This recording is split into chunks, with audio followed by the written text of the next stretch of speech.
Welcome back to Task Force Podcast, an airsoft podcast made by the airsofters for the airsofters.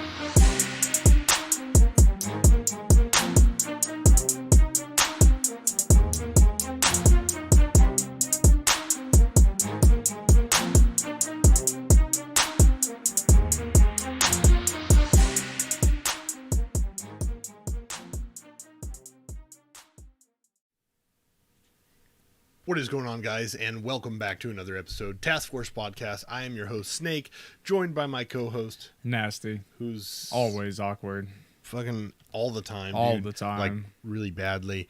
Today we are joined by a very special guest, Afraid of the Dark. If you don't know who he is, like, dude, you need to go follow this man on Instagram because he has got some poppin' shit. Dude. It's good. It's fucking sauce. Good, dude. It's seriously sauce, and you need to check out his store too. Yes. It's badass. Yes, you do. So how are you doing, dude? We're super excited to have you on here.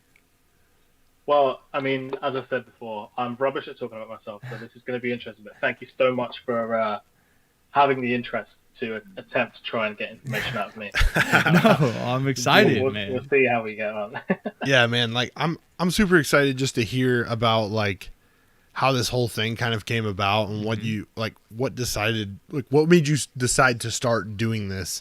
Like, because honestly, like, here, I'm gonna share my screen here so that way people can see what we're looking at, because we're looking at your Instagram and, like, dude, the shit so good. It's fire, man. So good. Like, it's just fire. The main reason it started really was basically because of COVID. I was a graphic artist at a music merchandise company in London. Got sent home in March. Basically spent 2 months on furlough and realised that this probably wasn't going to get any better. Right. You know, the furlough payment that we were getting was pretty bad. Obviously, I think it's better than what you guys ended up getting with your stimulus check eventually when you got them. But yeah, so it was a bit of a struggle for a minute to kind of figure out how I was going to make ends meet and, you know, try and put food on the table for the wife and my little boy. But I thought to myself, it'd be amazing if I could sell stickers. You know, my wife had just bought a vinyl cutting machine. Right. So I was thinking to myself, okay, so she's got the tools, I've got the brain. Let me see if I can make some stickers. And I just randomly come up with this slogan because I'm quite into. I like the whole kind of the vibe with the night vision stuff, the Gucci-ness of it, and you know, the whole darkness and right. You know, that kind of stuff. So I was thinking, okay, so maybe I could just come up with a cool logo and I could just sell a few stickers. So there is literally no meaning behind Afraid of the Dark in terms of the word, apart from it's just kind of like a meme almost to be afraid of the dark, which is why night vision. That's because so you can see in the dark, right? Right. So yeah, it's probably a little. No, that's kind of genius. It makes sense. It's not the greatest story behind a brand name, but I don't know, man. It's got some underlying terms of, like, things that you just, like, you don't normally think about, but when you start thinking about, like, honestly, even if you applied to a real scenario, if somebody really was afraid of the dark, how fucking glorious would night vision be to them? Yeah. So yeah, exactly. So that's kind of how the name come about, and you know, I've been a graphic designer for about 15 years. So creating sort of like a logo or an image for a brand is something I'm used to doing, and it kind of comes quite natural. You know, when you've been doing it for 15 years, you can do 6 months worth of work in about 10 minutes. Right. Not to make myself sound like the world's best graphic designer, but that's just how it is. You just have the mind for it. So skill comes with experience. It's like that all the time, exactly, with anything. Because, for sure. I mean, that's the one thing people don't understand, right? Is, like, people always judge people, like, especially in airsoft, for charging for teching guns, right? Well, yeah. I charge the amount I charge because I've spent X amount of years learning how to do it. So regardless if it took me 5 minutes, I have the 30 years, the 15 years, the 5 years of experience that got me to this point that it only takes me 5 minutes. And yeah, but so you should charge the price you charge because you put that work in up until that point. And it's self-worth. So you should, so, it's, one of those things. So you can kind of get the work done pretty quickly. So anyway, so we I sat down at my laptop, made the quick kind of logo, and the first rendition we had was like a scripty kind of brush style font with like a night vision like device on a helmet kind of thing. So pretty cut and dry. It's pretty obvious at that point what it was. And then I had at that point I think I had a real love for like neon pink and neon or like safety green, that kind of safety yellow. So I was sort of experimenting with the two colors, and we went with the pink. And then so put up the Instagram. Just cut out a couple of stickers on the wife's machine and put them on Instagram. And obviously, being an airsofter, I know a few players from around the area or in the UK. So I just tagged them in the post when I posted it, and a little bit of traction I started gaining. A few comments here and there they were posting, and then did an alternative colorway to the same sticker, and just started to build the hype up quite slowly. And then we released, I think, a sticker pack or two stickers, and then the neon pink T-shirt. About a month afterwards, and I sold out of all of the ones that I cut. I sold out. And T-shirts at that point we were kind of making in house, so it was it was tricky to figure out how best to provide a service to people that have paid for it, not make them wait a long time, but also not inject too much of my own money I didn't have to purchase stock that I may never sell. So it made sense to kind of do it how a lot of people on the website Etsy, right? Yeah.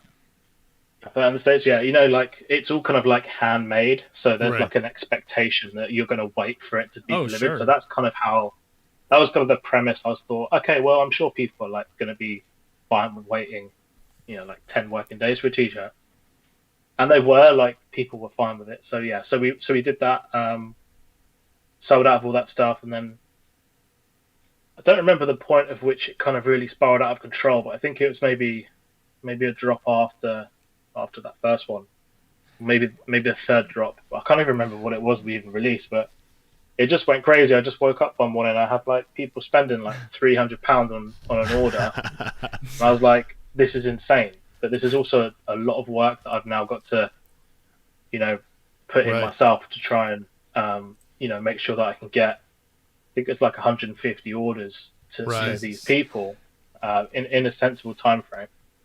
I think I maybe just about managed it. A few people had to wait a little bit longer, and to be honest with you, like even to this day, I've had a few complaints, like people saying, oh, it's taken ages, but 99% of the time it's up to the courier when it leaves my hands. So I kind of can sort of go, it's nothing to do with me now, but back in the day when it was my responsibility solely, it was really tough to be able to go to bed at night and not have to think, do I really want to waste 8 hours sleeping, or should I spend 8 hours packing T-shirts and prepping T-shirts? You gotta find like that. It was tough. You gotta find that healthy balance of like where you're doing something that you want to do, but it's not also taking over your life. And so, because like honestly, with this, we used to do kind of the same thing. Was like we would record it beforehand rather than doing live, which I mean, it was cool. It had its perks, but at the same time, like we have the interaction of the chat right now. Like, we got Five Bros in here. We got Tristan Art and Airsoft in here. We got Task Force Podcast Mom in here. So we got, we get to have the interaction, but when we were recording, we had 3 camera angles, and it was really cool. I'm not gonna lie, it was super cool. I would love to go back to something like that if there was a way to make it like to where we could do it the way we do now. But that's a lot of money we don't have. But at the time, right? So we had 3 camera angles, and I was spending probably like 15 hours editing footage, just cuts, moving from camera to camera.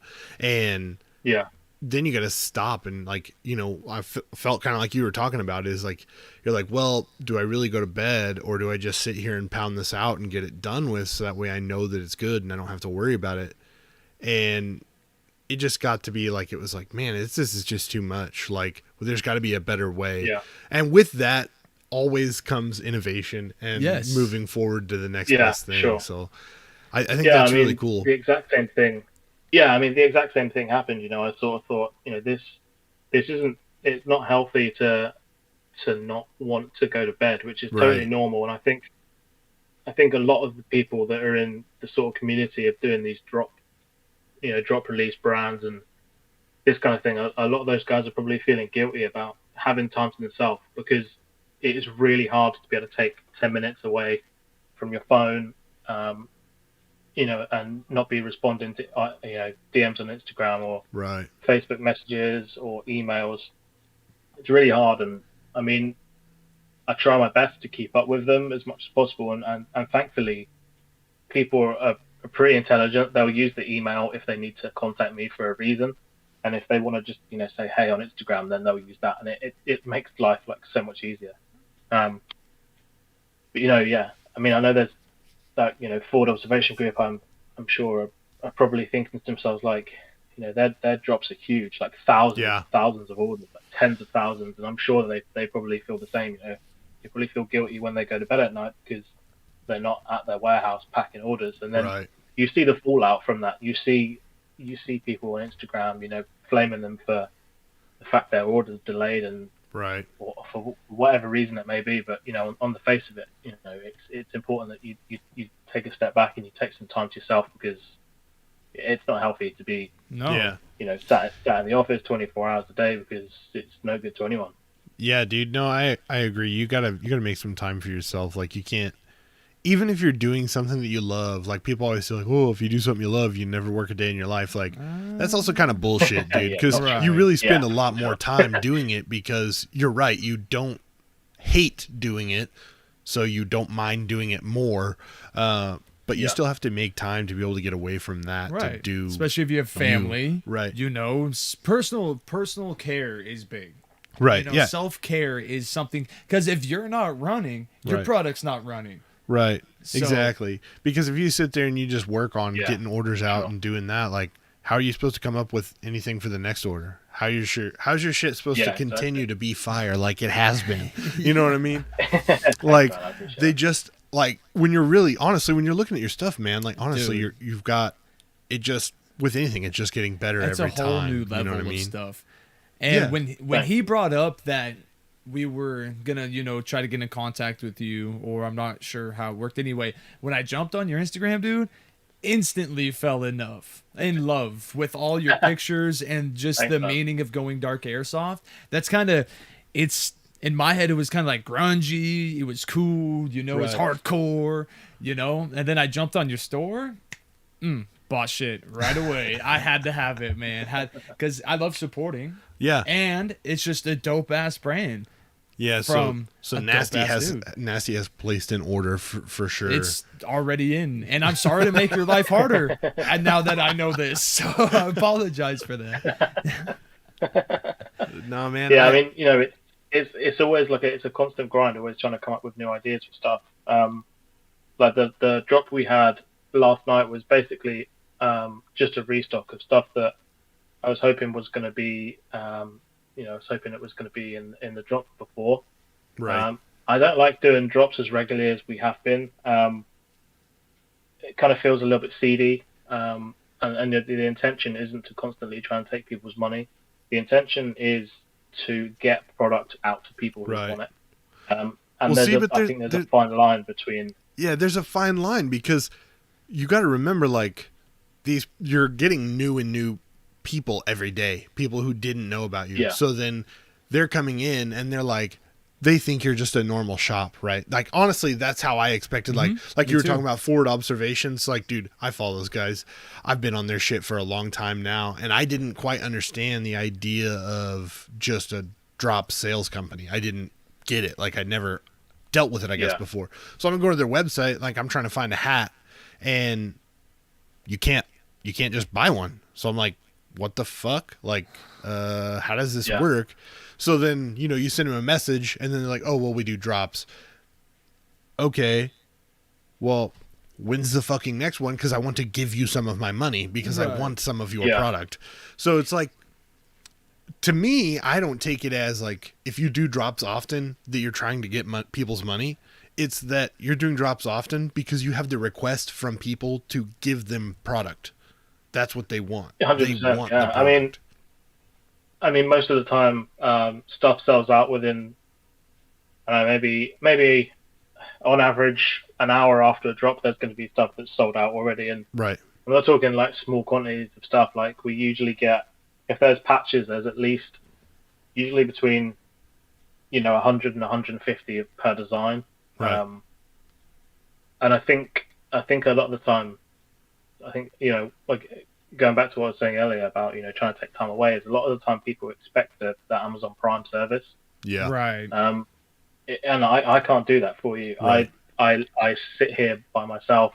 Sometimes my wife helps, which certainly helps. Right. And we'll just pack orders until we go to bed. And right. We have to go to bed at some point. I mean, as much as people would love us to probably, get in the car and drive it to their front door, that's not the service we offer. That will never be the service we offer because it's not possible. It's too much for one person, Yeah. And yeah, exactly.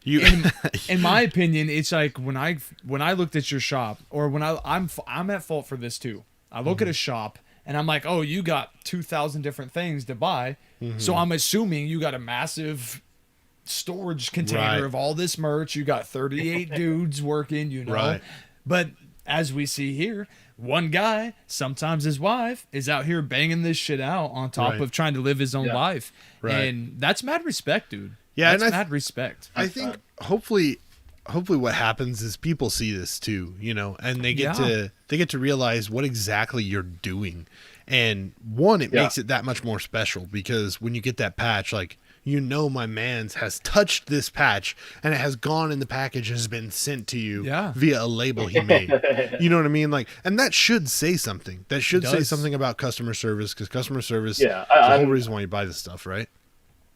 Yeah, I mean, I think, I try to do what I can for people. If something's not right with an order, I always fix it.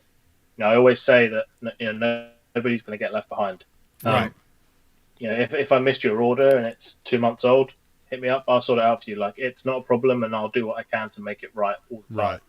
Right. But yeah, the Amazon Prime service, unfortunately, I can't do it. It's just not real. Maybe one day. But. Places, billion-dollar companies can offer that because they're a billion-dollar company. Right. When it's a homie, us, sitting at their house, chop, chop, chop, chop, motherfucker, you will wait. Well, see, and that's when you stop and think about it, though, that's also the crazy part about social media and or the internet in general, right? Is somebody stumbles across Afraid of the Dark, or somebody stumbles across Task Force podcast, and they automatically assume you're way bigger than you are because you either have the following that you have or whatever. Like, I don't know if you know, but we don't get fucking paid. So it's just for fun. It's just for free. Like, we're just doing this to do a thing. And like, the only way that this grows is through our Patreon supporters. And we're so thankful for those people, because otherwise it wouldn't have the quality that it has. Right. Because of these people. So like, when you see somebody on here, like realistic, when you look at Afraid of the Dark and you see all the stuff he's putting out and you see his website and all that, like, it doesn't necessarily mean your man's is a multi-million-dollar company, right? You know what I mean? But he shows that multi-million-dollar product. Right. So in the trained minds of the sheep out there, right, they're like, oh my God, I'm going to click next day from the UK. But please calm down. Okay. He doesn't have a warehouse out I'm here. getting on a plane to bring it to you right now. Right. Yeah. I'm going to fucking hand deliver it with a pizza. I mean, I'm not going to lie to you, bro. If you wouldn't hand deliver my shit here and then I would be cool. Like, I mean, I'd be down. I'd have the grill going for you or something. I'd be like, least. hey, like, shit. Come sit down. Yeah, let's do this. You want a beer? Yeah, let's do this. But I do have a question, and it's a common question we ask. You said you play airsoft, right? Yeah. How long have you been playing airsoft, and where do you play airsoft? Okay, so good question. So I've been playing airsoft on and off for. So when I got into airsoft when I was about 16. My little brother and his friends just bought some BB guns because it's funny, in the UK about 10 years ago you could wander around on the street with a BB gun, and maybe 15 years ago. Yeah. Same. And it would be fine, and nobody would bat an eyelid.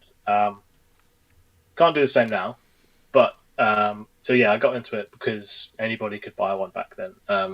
It's not hard to pretend you're 18 to be able to buy them. So they did that, and I was like, okay, this is kind of cool. Like, I could do this. I could shoot people with plastic. Right. BBs. Yeah. I love shoot people with BBs. Yeah, right. Exactly. Right, yeah.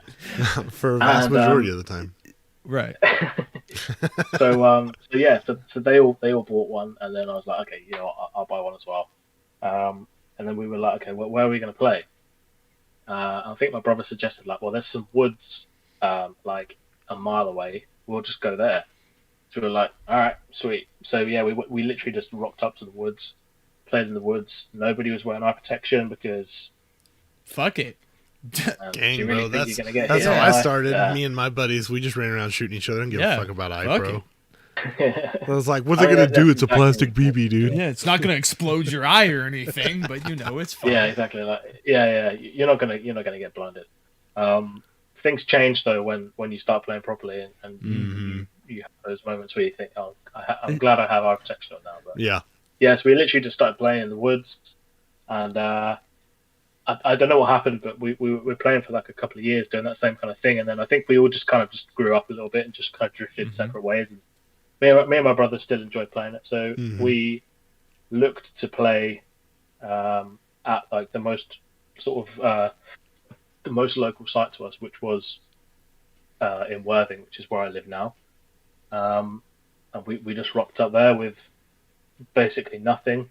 Played a few times, loved it. But the whole skirmish thing just wasn't enough for me. It's kind of, I guess I compare it to playing Call of Duty over Battlefield. Right. Call of Duty is much more.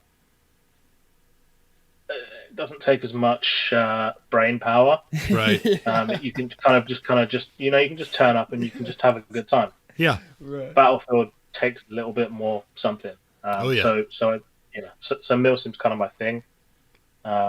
So we're on the same level, man. You're talking to the right guys, because this is exactly how we feel. Yes, Battlefield is much more like if you want to go and kind of like dive deep into it and really put some thought process into it. Battlefield's the way to go, bro. Yeah. Like Milsim's life. Anybody can snipe on Call of Duty, but it takes a special dude on Battlefield. Exactly. Yeah, it's hard on Battlefield for sure. You guys play Arma? Yes. Oh yeah. I love Arma. Oh, okay, I play Arma. So Arma for me is an escape because it's an absolute mind fuck. It's hard and it keeps your brain going. Like, it's fun. So that's kind of how I sort of don't skirmishes. I guess you guys still call it a skirmish over in the States, right? It just doesn't really do anything for me. So I don't really play that often anymore. And that's just because COVID definitely put a spanner in the works for us doing stuff in big groups of people. But yeah, Milsim's kind of my thing, and I just enjoy using my brain, at Milsim events and figuring things out. Because you're not wrong. At a skirmish, it's just free for all. The only time, to do anything. So local games always seem fun until I went to our first Milsim. Then your first Milsim kind of like ruins it for you. You realize what all you were missing out on. Like the first time you played Battlefield. Yeah, well, I think it make or breaks you. You either think, oh, this is really boring, so I'm being told what to do. Or you think, this fucking rules because I'm about to blow up a vehicle convoy and I've been laying in a bush for 3 hours. Exactly. Right, exactly. And so the only way then for me, like local skirmish games became fun was if you approach them as like, if you have a team, if you approach them as training. Because it's just practice now for us. Is all it is. Like, let's live fire practice for us. I don't know, man. It's just, I don't know. Like when we came back from that first event, it was not the same, man. I showed up ready to get that immersion, that adrenaline, that high, you know, that you got at the event, and it just wasn't there. No, and it was sad. Yeah, it's just different. Yeah, I mean, you know, it is way different, and that's just why I just don't play much anymore, because it just doesn't do the same thing for me. Right. And you know, being that the UK is a lot smaller than the States, you know, good Milsims are few and far between. Right. So yeah, it's just, you know, and that's fine. I'd rather get my rocks off every 4 months than turn up every weekend. And, I agree. And and that's just my personal preference. There's people that enjoy that, and good luck to them. That's fine. Yeah. But just that's not my kind of vibe. I mean, just throwing it out there, but Afraid of the Dark Milsim events. I mean, yeah, that could be a fucking dope thing. It could be pretty sick. Well, I mean, you say that. I work with a Milsim company called Defiant Events. I try to keep Afraid of the Dark separate from that, because I don't want people to think that I'm using Afraid of the Dark to promote one and using the other to promote the other, because it kind of just feels a little bit dirty. So, yeah, I keep them as separate as possible. So, yeah, some people probably don't know that, but yeah, I work with Defiant Events and I help run Defiant Events, and we actually have a Milsim next weekend. So, yeah, it's going to be good fun. That's badass. So for you, then, you're more on the side of running things now versus actually getting to gear up and play a whole lot. Yeah, I guess that's probably another reason actually why I don't play that much. Yeah. Right. Thanks for reminding me. A whole another half. He's going to be out there like fucking running the game. He's going to be like, God damn it, dude. Why don't I just play? Yeah, I'm going to suit up. Bro? Get out of here, kid. It's my turn. Yeah, that's what it's going to be. Dude, seeing other people have smiles on their faces is that's worth it. Right. Well, see, and like, I know for sure, dude, your stuff has taken off. Oh, yeah. With the airsoft community. Like, I mean, you know, airsofters are a rare breed of nerds. Yes. Definitely a rare breed of nerds. And like, but like, you've got everything that like hits that. Just hits this good spot. It hits that spot. Yeah. It hits it for all these people, you know, and like, you've got good stuff, dude. Like, it really is awesome. And yeah, like you're very much so like the airsoft version of Forward Observations Group, which I don't know if it's rude to say or not, but like, I think those FOG guys are really awesome. And oh yeah, I mean, I take heaps of inspiration from those guys.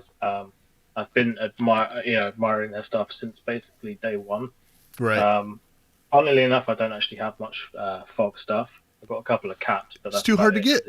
It's too hard to get. Yeah, it's hard to find. Yeah, but a lot of people say the same. Like, oh, you're like the UK equivalent of fog or GBRS or whatever it is. Right. But, well, I think that's probably most comparable to probably the content and the way that we have the whole kind of drop. And I think culture. That by you having your own style, keeping your own style, and like even the where's it at? I'm gonna find it. The nod squad. Yeah. It looks like Taco Bell. Dude, before we started, I was like, I need that. Because it's, and then the like Dunkin' Donuts, the stuff like that. It's the I'm gonna make the artwork that I like. Right. And I know some dumbass like me is out there who will buy it. And I did. I mean, a lot of them. Take inspiration from. I mean, the thing is, there's not many companies in the UK that do that kind of thing. I'm not saying I'm the only one, because I'm not. there's a couple of other guys that are doing the same thing, and they're doing great. I think probably most of those guys are, they probably have some military experience or background, so their content kind of naturally shows that. Whereas I've got to dig a little bit harder. I've got to find out, what's popular amongst the, not necessarily the airsoft community, because I find that what I've done in the past is I've kind of gone, okay, what's popular amongst the real steel community? 9 times out of 10 resonates with most airsofters anyway. Yeah. Bro, and it always hard trickles down to, it goes straight from the real steel community, and then what happens is 3 months later, it's the new hotness in airsoft community because they're just catching on, and then it falls off because real steel's onto something else, and so they are too. And that's what happens. Like airsoft it's kind of always been a little bit like that, I guess. Airsoft, if you're not like on the speedball side of things, you do what you do to mimic something you can't or chose not to do. Right. So you are a mere image of in your head what you're going to be if you were military. Right. And that's what I like about these patches, because he's right. He could be like everybody else. Just basic square patch, the hard cut straight edges. But my man's is out here going, nah, dude, I'm going to take you underground a little bit. I'm going to take you to that spray paint art, that we'd see in downtown. And that's what stuck out to me. That's what made me excited to buy the patches I bought. Right. Not just it's square and it'll slap on my helmet. Right. Right. It's the design. I mean, like, there's definitely that bit of it. It's very much so like it's a free art. That tarot card-esque type feeling. Right. Which is like, I don't know. I think it's really cool too. So that's kind of like, we've been working on some task force merch that we are possibly going in somewhat of that direction with, and looking at doing some t-shirts and stuff. Nice. The only problem is the artistic skill of your boy and this guy is like, I don't know if you guys want some stick figures with some like weird ass fucking nods on them. Like, that's all you'll get out of me. Because people like him will all day outrank anything I could ever think of, dude. Right. Like, it's amazing. But go ahead. I know you were probably going to bring some up, but I think you're really onto something, and I really enjoy your shit, dude. I enjoy really looking at it, and hopefully I'll get a chance to purchase some, because your drops. So let me get this. Is it Mountain Time that you do your drops off of in the U.S., or do you do your drops off of time from the U.K.? Well, maybe we dropped him. I couldn't tell if he was frozen. Either. There he is. You there? Yeah. No, I think you guys dropped out a little bit. Yeah, I missed like the middle of that question. I missed the bit that I need to respond to. Okay. So re-ask. Okay. What time do you base your drops off of? Like, what is it? Like Mountain Time in the U.S.? Is it UK time? Like, what time do you base your drops off of? Because so I literally, it's either 7 or 8 p.m. and usually it's just, there's no recipe. It's literally either 7 or 8 p.m. Your time, UK time. UK time, yeah. Okay. I think people in the UK prefer to get home from work, decompress, and then try and buy stuff. I think in the States, you guys would be at work and you'd go to the toilet and then quickly try and get right. stuff. He's not wrong. That's right. See, because that's what I tried to do. I was following your drop, and then your drop happened, and I was working, and so like I hurried off quick to the bathroom, and it was like 2-3 o'clock, and like you were saying, the shit was gone already. And I was like, God damn it! Yeah, like fuck, man. But it makes sense, because out here, if let's say you posted tomorrow, right, 8 o'clock our time, you best believe 2 or 3 o'clock this on my time, I'm gonna be like refresh. Right. I don't give a fuck what you say, boss. Refresh. Like, right. That's no cap. That's on anybody. But no, I just was wondering about that. Try more US friendly time in future. But we still get like I don't know. I feel like maybe 70% of our orders come from the States. It's crazy. I don't know what I'm doing right, but people keep saying I'm doing something right, and not being able to put my finger on the button of what I'm doing right is quite terrifying. Because you can't hone into it and really refine it. So yeah, it sounds like what you I'm not going to say it's luck, but I think something I'm doing is right. And I think it probably comes from my experience in graphic design and branding, that I know how to build a brand.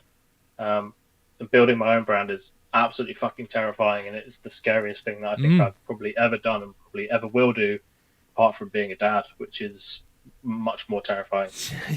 That's a new level. But it works for it's working out for you, man, because it seems like you're no bullshit, you're genuine, your product's fucking dope. Like you said, you have the skill and the experience to do literally anything in the world like this. So of course it's gonna work for you, man, and it's fucking awesome. And it's just, thanks, man. It works because you care. Right. If you didn't care and you threw this shit out. See, that's the only problem with knowing what you're doing right, is you'll know what you're doing right, and it's so easy to crumple it then at that point. So I'd rather be in the fog and mirrors of things. I'd rather just keep doing what you're doing, because you're right. Something you're doing is right, so don't stop. Right. Don't try to find what it is, because I'll just keep winging it. Kind of so far, I guess. Yeah, and that's what I think. That's what keeps it genuine too. Is like, dude, is sometimes things go right, sometimes they don't. Sometimes they're perfect, and other times they're complete shit. And what you do with that info that you've learned is what makes you better or not. And in my opinion, you've taken what you've learned and you've applied it, and now you've got it now into this narrowed line of every time it's good. It doesn't got to be great, but it's just got to be good. And good is good enough. It really is, especially on something like this. Yeah, sure. I think, maybe being, having a little bit of OCD towards things kind of helps, in the fact that I won't leave people, on red on Instagram, which is really bad for going to bed. But, even though we may get, I don't know, so the drop in March we had, I think it was just over 800 orders, which was insane. Yeah. And I'm thinking, I have no idea how I'm going to ship any of this on time. And then we had issues with the windbreakers. Right. They some of them weren't right, and then I had to get like another batch. And I thought, okay, well, if I'm doing another batch that I have to meet a minimum order for, I might as well put pre-orders up again, because people still want them. So we did that. That batch was just 90% trash. They weren't good enough to send out, so I had to put my hand in my pocket again to spend money on another set of windbreakers that were going to turn up and be, of the quality that I would want to give to people and receive myself if I paid for. Exactly.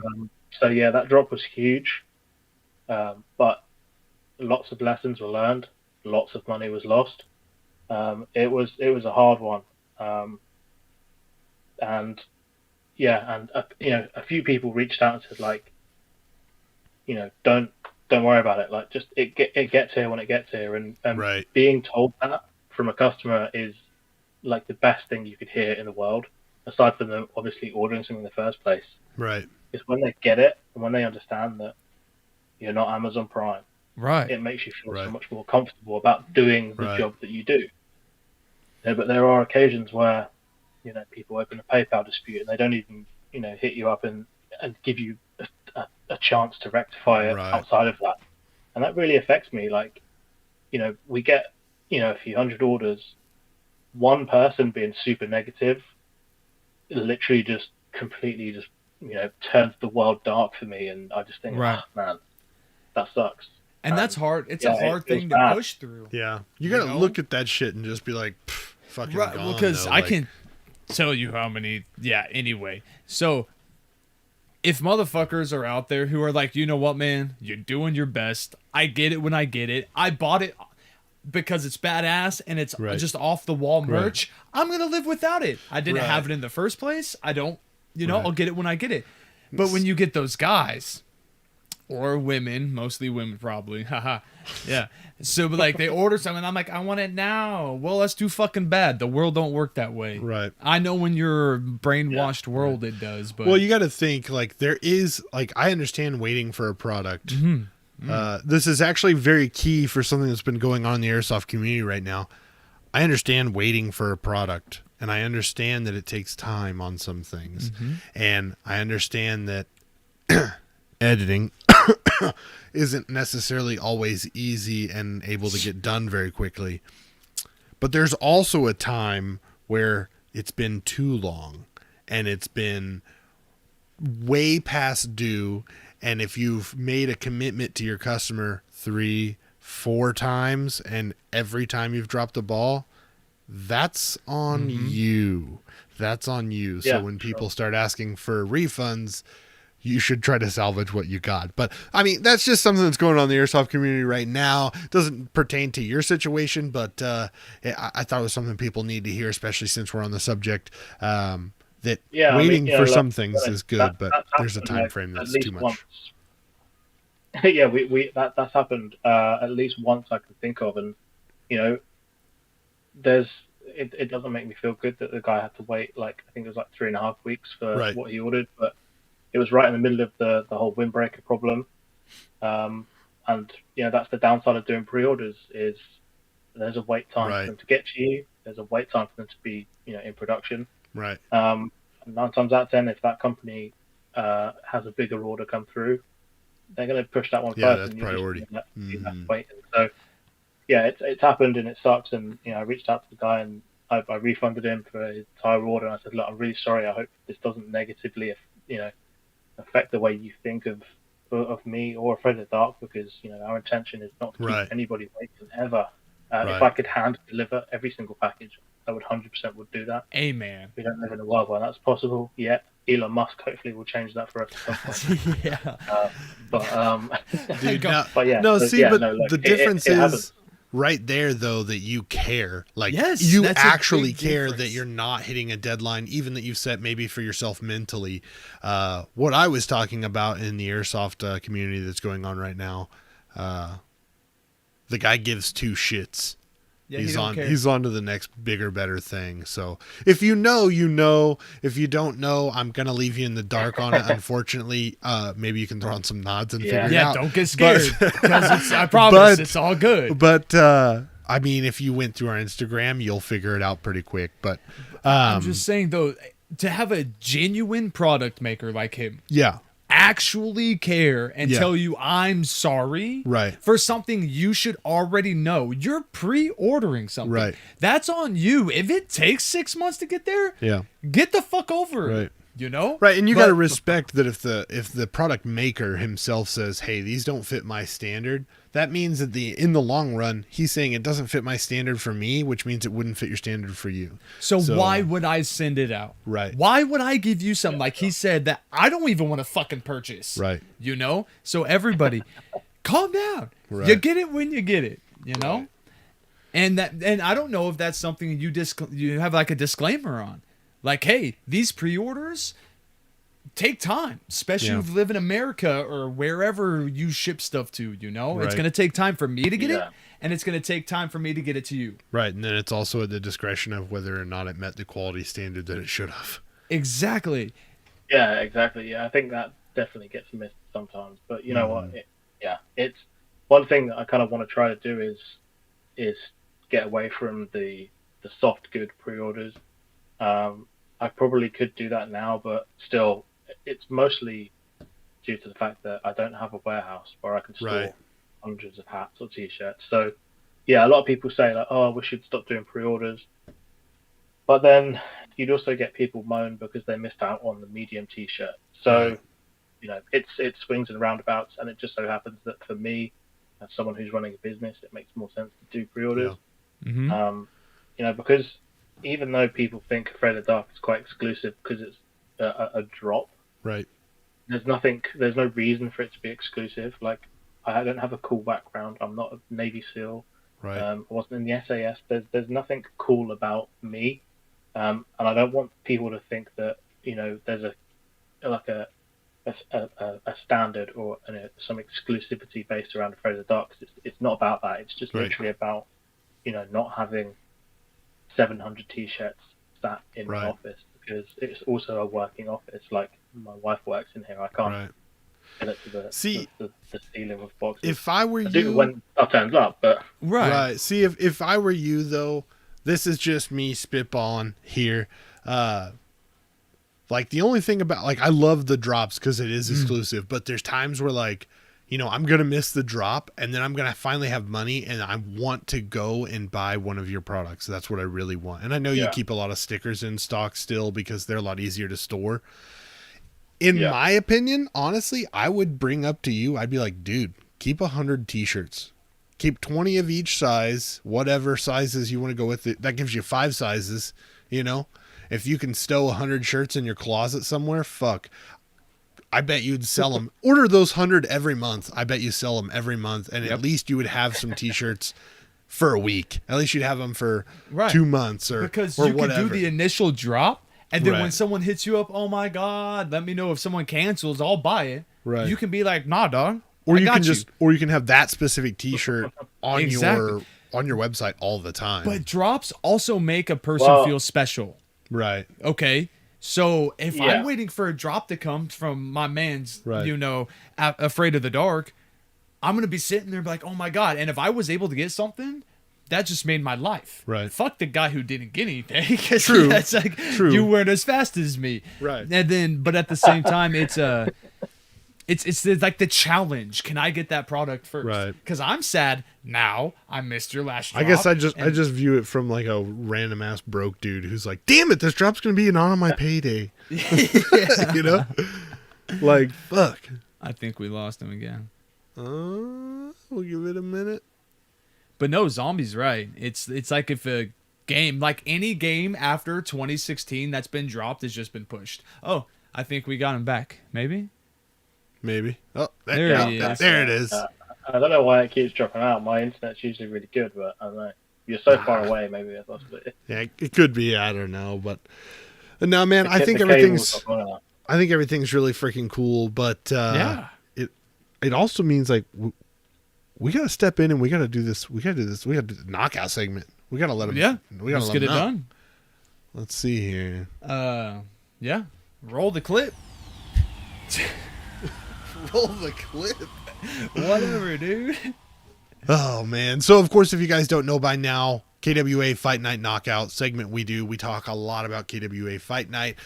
We've given the round 2 roster, the lineup of the fights that are going to happen. And, of course, if you're not aware of what KWA Fight Night is, actually, it is a 1v1 airsoft tournament that KWA has put together, and I'm here to tell you that Tuesday we're gonna do an episode that specifically covers one thing that is a very important piece here that KWA is putting together. So Tuesday at 7:30 Central, we are going to be live, and we are going to do another episode of just the fight night. Yeah. And so that whole episode is going to be fight night, but it gives you a chance to hang out with the task force before we take a 2-week break, because of course after this we're going to take a 2-week break because I'm going to go fucking vacation in Florida, hopefully get some dope ass pictures for you guys.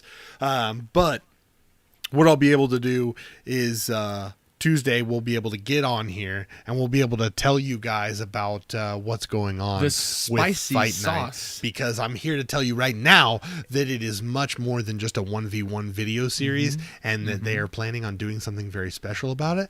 And I'm just gonna say it's gonna be insane. It's exciting. Dude, it's the level. It's the level they're trying to reach. It's the level we're pushing them to help reach. Yeah. And it's gonna be insane. I mean, I'm talking like somebody, one person.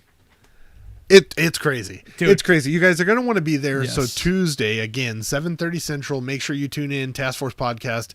We will be doing KWA Fight Night Knockout episode.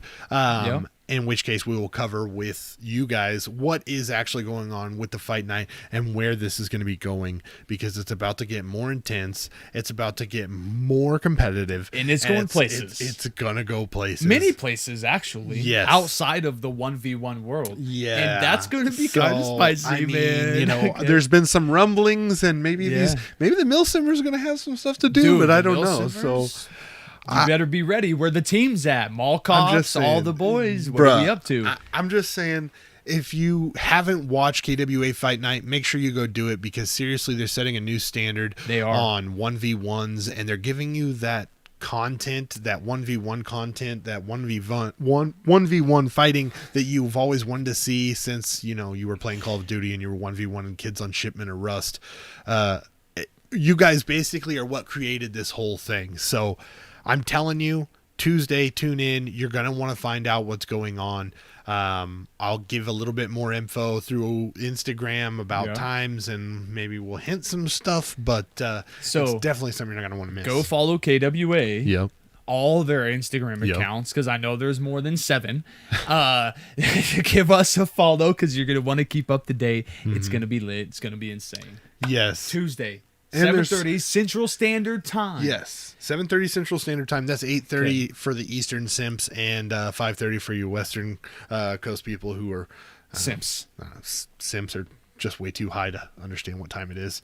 It's sometime in the afternoon, That is true. But what I'm really saying is, it's going to be fucking lit. 2, KWA is going to start releasing some stuff from the TFPC on KWA's page, so you're not going to want to miss out on that. But the fight night is going to be going to a direction that I think everybody has been hoping it will be, and so we're going to make that announcement, and you guys are going to be able to help us do what needs to be done. And we've got a special setup that we've been working on for it, and I'm not going to show it to you because it's not all the way done, but it's like 99%. Got to tweak a few more things, but it's going to be fucking sick. Dude, when people see it, I'm hoping people are going to be excited about it, because they'll be able to follow along with us. Right on the spot. Yes. No bullshit. It's in your face. It's ready to go. Yes. So it's going to be sick. It's definitely going to be a thing that you're not going to want to miss. Again, Tuesday, 7:30 Central. So we're going to wrap up this knockout episode with that, because you'll probably get a whole hour on Tuesday of just Fight Night Knockout. So don't miss it. 7:30 Central. For the love of God, don't miss it. Roll the clip. Roll the clip? Switch scenes. Roll the clip? Hey, thanks for joining us with that one, man. Sorry about that. Gotta get that out of the way.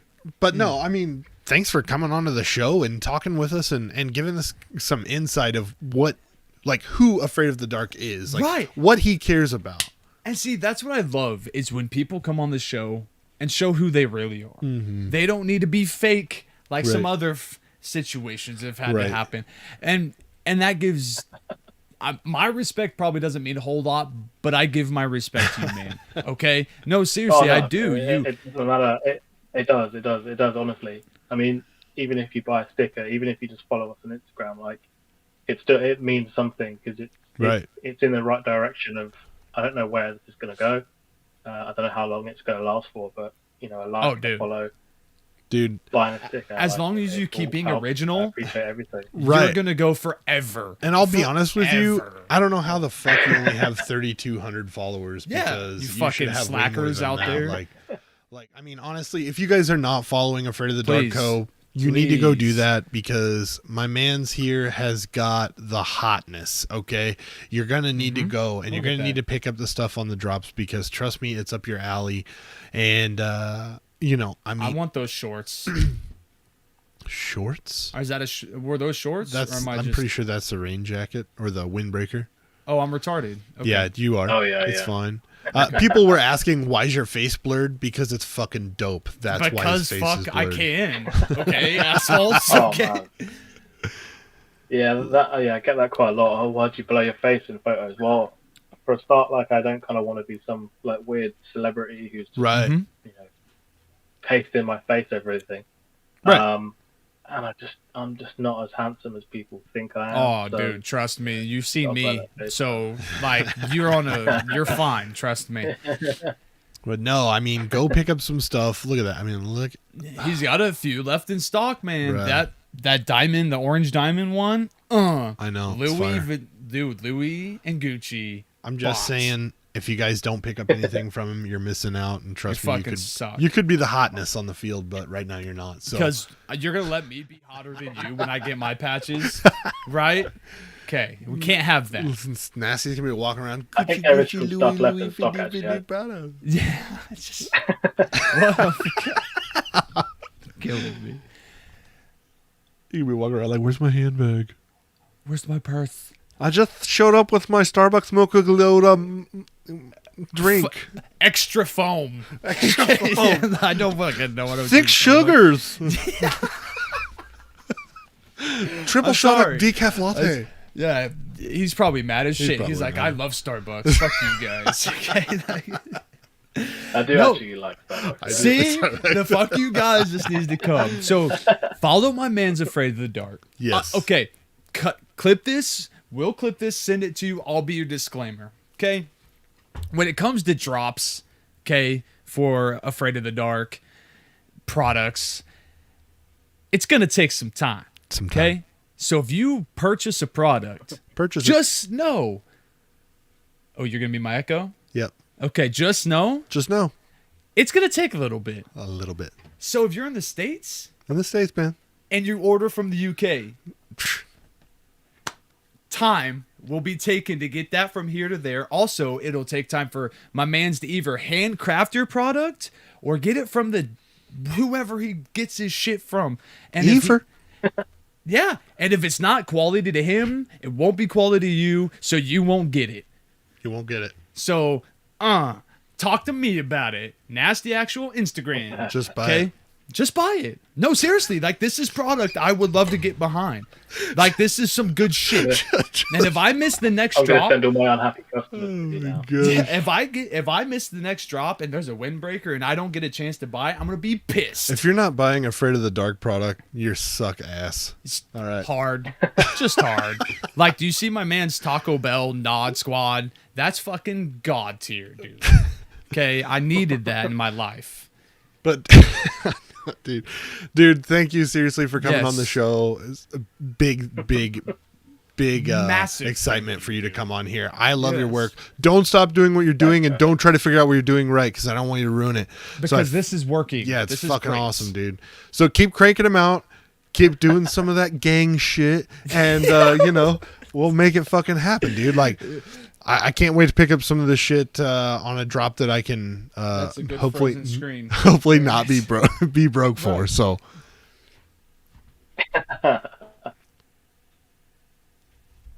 there we go. It's caught up there. Thanks, guys. It's a pleasure talking to you, and it's been emotional for sure. Oh, good. I mean, if I'm not tugging on your heartstrings, and I don't know what I'm doing in life. So, and see, that's cool because we've had guys. We've changed some lives. Right? Yeah. Oh yeah. You have to, man, because like Shark, all the other people, because I'm dumb and I can't remember names past Shark, Hasmeen, Five Bro. We got Five Zombie Bros in here. We got Task Force Mom. Not APAO. I mean, right, not them. So when people can come on here and show their honest, true colors, it's fucking insane. It makes me want to back your product. Please tag me in anything you put online, and just like with Swerve and other guys, I'll blast that shit on my Instagram. No one looks at my shit, but I'll do it anyway. Okay? So please, man, thank you for coming on the show. We love you, man. I love your fucking product, obviously, and I can't wait to get it. Take your time. No rush. Yeah. So please, dude, for sure. And if you want to support Task Force Podcast, again, we do have a Patreon, patreon.com/Task Force Podcast. Special limited edition drop of patches coming as well from the Task Force. There's some info about that on our Instagram. And if you're a Patreon, there's a special version of it just for you if you're a daddy tier or higher. So I'm just saying, it's pretty fucking Gucci. No pun intended. You're going to want to actually come and check it out.